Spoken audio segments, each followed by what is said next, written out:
नमस्कार दोस्तों। आज के इस वीडियो में हम बात करने वाले हैं चीन के संविधान को लेकर और साथ ही हम यह जानेंगे कि किस प्रकार का प्रशासन तंत्र चीन में काम करता है।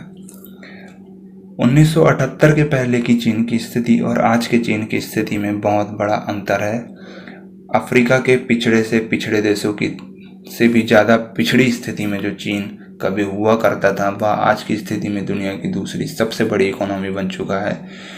और इस परिवर्तन में जो चीन ने पिछले कुछ दशकों में किया है, इसमें सबसे बड़ी भूमिका निभाता है इसका संविधान और प्रशासन तंत्र। तो जानते हैं कि क्या इसके प्रशासन तंत्र में ऐसी विशेषता हैं जो किसी भी इन्वेस्टर्स को आकर्षित करती हैं कि वो आकर चाइना में इन्वेस्ट करें। सर्वप्रथम चीन का संविधान 1954 में अस्तित्व में आया था, जिसमें चीन को जनवादी गणराज्य कहा गया था। वर्तमान चतुर्थ चीनी संविधान 1982 में लागू हुआ था। अब आप यही समझ सकते हैं कि कितना परिवर्तनशील देश चाइना है। उसने कुछ दशकों में ही अपने संविधान में चार बदलाव कर लिए। वहीं भारत अगर किसी अनुच्छेद में भी परिवर्तन करना चाहे तो उसे बहुत सारे दंगों और फसादों से निपटना पड़ता है। कोई भी सरकार चाहे वह कितनी ही मजबूत हो, भारत में किसी अनुच्छेद में भी परिवर्तन करने से पहले बहुत सारी परेशानियों का सामना करती है। वर्तमान चीनी संविधान मार्क्सवाद, लेनिनवाद और माओवाद पर आधारित है। चीनी संविधान में एक सदनीय व्यवस्थापिका है और semi presidential form of government यहाँ काम करती है। चीनी संविधान के अनुच्छेद क्रमांक 1 में जिक्र किया गया है कि चीन जनवादी लोकतांत्रिक तानाशाही वाला समाजवादी राज्य है जिसका नेतृत्व श्रमिक वर्गों के हाथ में है। चीन का जो सबसे बड़ा संविधान में बदलाव है या फिर जो सबसे बड़ी बात है जो दूसरे देशों से अलग करती है चीनी संविधान को या चीनी प्रशासन तंत्र को, वह है सिंगल पार्टी सिस्टम। जी हाँ, जिस प्रकार भारत में बहुत सारे बहुदलीय व्यवस्था है, बहुत सारे दल हैं, बीजेपी, कांग्रेस, आम आदमी पार्टी या कोई अन्य पार्टी, वैसे चीन में नहीं है। चीन में सिर्फ एक पार्टी है, नेशनल पीपुल्स पार्टी, जिसके पास ही प्रशासन के बहुत सारे अधिकार, जैसे चुनाव कराने जैसे बड़े जो काम है वह भी यही पार्टी कराती है। और इस पार्टी की जो सबसे ऊंची कमेटी है वो 20 सदस्यों वाली पॉलिट ब्यूरो की है, जिसकी अंतिम शक्ति 7 सदस्यों वाली एक स्थायी कमेटी को प्राप्त होती है। चीन में कानून निर्माण नेशनल पीपुल्स कांग्रेस करती है, जिसमें 144 सदस्यों वाली एक स्थायी कमेटी होती है और यही कमेटी अपने आप में ही मंत्रिपरिषद, राष्ट्रीय संसद और सर्वोच्च न्यायालय के सभी अधिकार को समेट लेती है। अर्थात जिस प्रकार भारत में अगर कोई कानून राष्ट्र विकास में रोड़े आ रहा है या कोई नया कानून बनाना है और इसमें सर्वोच्च न्यायालय अपनी टांग अड़ा सकता है या फिर कोई व्यक्ति चाहे तो सर्वोच्च न्यायालय के माध्यम से इस पे स्टे लगा सकता है, परंतु ऐसी स्थिति चीन में नहीं है। वहाँ सर्वोच्च न्यायालय के सभी अधिकार 144 सदस्यों वाली इस कमेटी को ही प्राप्त हैं, जो वहाँ की सदन भी यही पार्टी है। मतलब जिस प्रकार अपने भारत में 2 सदन देखने को मिलते हैं और यह कानून निर्माण करते हैं, वैसे ही चाइना में 144 सदस्यों वाली इस कमेटी के पास ही कानून निर्माण के भी सभी अधिकार होते हैं। चीन के राष्ट्रपति के पास राष्ट्रपति पद के अतिरिक्त सैन्य आयोग के अध्यक्ष और चीनी पार्टी मतलब नेशनल पीपुल्स पार्टी के महासचिव का पद भी होता है। अब मूलभूत ढांचे को समझने के बाद आपको यह लग रहा होगा कि ऐसा क्या है इस संविधान में जो अलग करता है या फिर जो विकास में इतनी बड़ी भूमिका निभाता है।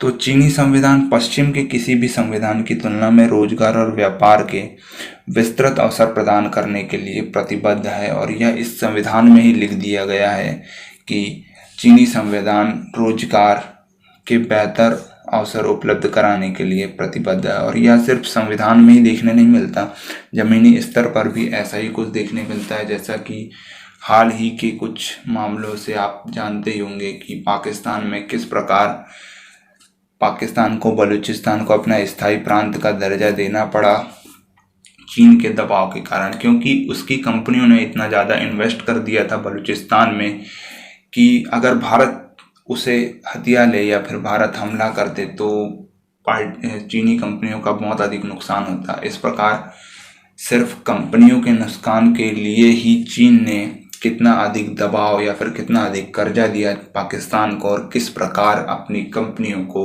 सेव किया। और सिर्फ ऐसा नहीं है कि सस्ते प्रोडक्ट्स के उत्पादन के कारण ही चीन ने इतनी बड़ी प्रगति की हो या इतनी तेज प्रगति की हो।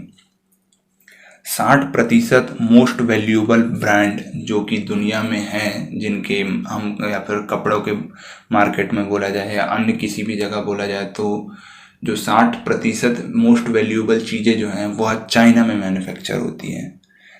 और हम चाइना को सोचते हैं कि यह सिर्फ सस्ते प्रोडक्ट्स ही बनाता है या टिकाऊ चीज़ें ही बनाता है, तो ऐसा नहीं है। बीबीके इलेक्ट्रॉनिक्स जो है वह भी चाइना कंपनी है और इसी कंपनी का फ़ोन है वन प्लस, जो कि आज की स्थिति में भारत में बहुत तेज़ी से पॉपुलर हो रहा है। या फिर देखा जाए तो एप्पल जैसी बड़ी कंपनियां भी चाइना में ही अपने फ़ोन मैन्युफैक्चर करती हैं। अब आप समझ सकते हैं कि कितना सूटेबल मार्केट चाइनीज़ सरकार प्रोवाइड कर रही है विदेशी कंपनियों के लिए या अपने खुद के देश की भी कंपनियों के लिए भी। और यही कारण है कि इतनी तेज़ी से प्रगति कर पा रहा है China. Global output by value की बात की जाए तो चाइना का 1978 में 3% था, जो कि बढ़ के 2018 में 25% हो गया। 60% एयर कंडीशनर्स का उत्पादन चाइना में होता है। 70% मोबाइल नेटवर्क पर चाइनीज कंपनियों का कब्जा है। 60% जूते चाइना में मैन्युफैक्चर होते हैं। अब आप इन सब आंकड़ों से यह जान सकते हैं कि किस प्रकार चीन ने विश्व मार्केट पर अपना एक कब्जा सा कर रखा है। और चीनी गवर्नमेंट भी अपनी कंपनियों को इतना अधिक सपोर्ट करती हैं, जिस कारण विदेश में जाकर व्यापार करना इन कंपनियों के लिए बहुत अधिक आसान हो जाता है। वहीं भारत में अगर कोई सरकार ऐसा करना भी चाहे तो उसे भ्रष्टाचार के आरोप लगा दिए जाते हैं। अगर कोई सरकार बहुत अधिक बढ़ावा दे रही है व्यापार को तो समझा जाता है कि इसने इस कंपनी वाले से पैसे खा लिया है। और इतना ही नहीं, यहाँ पे कोई अगर नीति भी आती है तो गारंटी नहीं होती कि वो कब तक टिकेगी। भारत में जैसे मध्य प्रदेश की बात की जाए तो मध्य प्रदेश में अभी हाल ही में एक योजना आई थी जैसे संबल योजना, जो कि कांग्रेस सरकार ने लाई थी। और इसी योजना को जब बीजेपी सरकार आई तो इसने नाम परिवर्तित करके नया सवेरा योजना नाम दे दिया। अब इसमें अंतर कुछ तो नहीं था, परंतु सरकार को अपनी ब्रांडिंग करना था, अपना नाम करवाना था, इसी कारण योजना में परिवर्तन कर दिया गया। परंतु चाइना में देखा जाए तो ऐसी स्थिति कभी पैदा ही नहीं होती, क्योंकि वहाँ एक ही गवर्नमेंट है, या फिर अगर गवर्नमेंट बदलती भी है तो वह एक ही विचारधारा की होगी। नीतियों की बात की जाए तो भारत में नीति कब तक टिकेगी इसकी कोई गारंटी नहीं होती। अगर कोई सरकार नीति बनाती है तो वह भी जरूरी नहीं कि उसके कार्यकाल तक टिके, ये फिर जरूरी नहीं कि सरकार ही टिक जाए अपने कार्यकाल तक।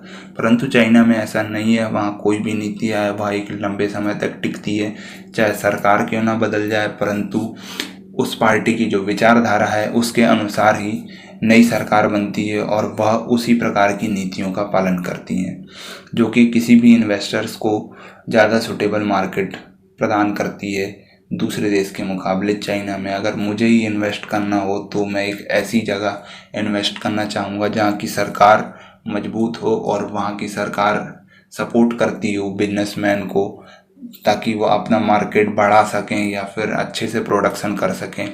इलेक्ट्रिसिटी की बात की जाए तो भारत में इलेक्ट्रिसिटी ना तो 24/7 होती है और ऊपर से महंगी होती है, जबकि चाइना में इलेक्ट्रिसिटी की देखा जाए तो इंडस्ट्रियल एरिया में चाइना इलेक्ट्रिसिटी बहुत सस्ती प्रोवाइड करता है। 3 रुपये में जो अपने भारत में जो रेट है वो 7 रुपये है पर किलोवाट, और जो चाइना में रेट है वह 3 रुपये है। तो अब आप समझ सकते हैं कि कितना ज़्यादा सस्ता इलेक्ट्रिसिटी भी वह प्रोवाइड करता है, ऊपर से 24/7 प्रोवाइड करता है।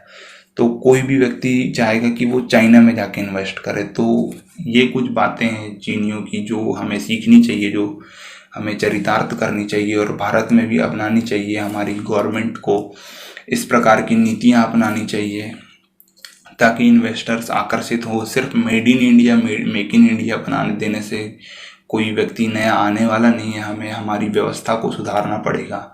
चीन में अपने प्रोडक्ट्स को एक देश से शहर से दूसरे शहर तक ले जाने के लिए जो कॉस्ट है और जो कॉस्ट भारत में है अपने प्रोडक्ट्स को एक शहर से दूसरे शहर तक ले जाने के लिए, उसमें ज़मीन आसमान का अंतर है।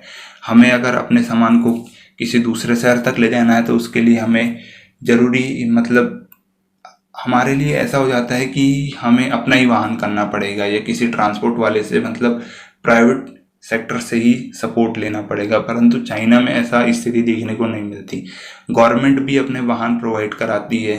वहाँ ट्रेन्स मतलब इतनी ज़्यादा सुविधाजनक है कि आप आसानी से अपने चीज़ों को चढ़वा सकते हैं और उतरवा सकते हैं अगले किसी स्टॉप पर। तो हमारे बड़े बूढ़ों ने ही कहा है कि ज्ञान कहीं से भी मिले उसे ले लेना चाहिए। वह कोई गधा ही क्यों ना बता रहे हो, उस ज्ञान को ग्रहण कर लेना चाहिए। अगर बात अच्छी हो तो उसे चरितार्थ करना चाहिए। तो ये सब बातें हैं चीनी संविधान की और चीनी प्रशासन तंत्र की या चीनी गवर्नमेंट जिन नीतियों को अपना रही है, और इनको हम भारतवासी भी अपना सकते हैं। मतलब इस प्रकार की चीज़ों को पालन कर सकते हैं। अगर वीडियो अच्छा लगे तो लाइक करना। कुछ कमी बेसी आपको लगी हो वीडियो में, ऐसा कुछ कि कहीं कुछ गलत हो गया तो कमेंट में बता दीजिएगा। वीडियो कैसा लगा वह भी कमेंट में बताइएगा। मिलते हैं अगले वीडियो में। अगले वीडियो में हम बात करेंगे कि चीन में किस प्रकार से राष्ट्रपति का चुनाव होता है और चीनी जो पार्टी है नेशनल पीपुल्स पार्टी उसमें किस प्रकार की व्यवस्था है और किस प्रकार की नीति अपना रहा है चाइना, विदेश नीति या व्यापार नीति, इस पे भी बात करेंगे। जय हिंद, जय भारत।